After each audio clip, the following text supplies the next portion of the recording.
Hello. Hello Sasha, तुमने phone क्यों नहीं उठाया मेरा? मैं सो रहा था, आपने जगा दिया मुझे। ओह आई एम सॉरी। तबीयत कैसी है? सर में दर्द तो नहीं? नहीं, लेकिन मुझे अभी तक चलना अलाउ नहीं हुआ।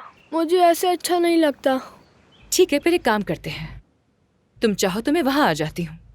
हम साथ साथ कॉरिडोर में वॉक भी कर लेंगे। कॉरिडोर में भी जाना मना है मुझे। अच्छा चलो ठीक है, फिर मैं कल सुबह आती हूँ। हम डॉक्टर से बात करके बाहर गार्डन में वॉक करने की परमिशन ले लेंगे। ये ठीक रहेगा ना? मैं इंतजार करूंगा। मैं भी।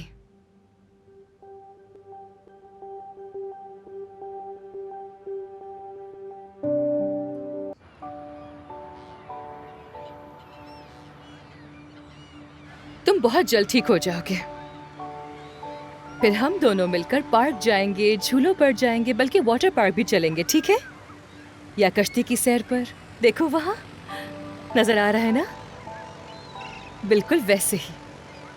अब मुझसे वेट नहीं हो रहा कि तुम कब डिस्चार्ज होगे हॉस्पिटल से। फिर हम मिलकर खेलेंगे और घूमेंगे, ठीक है?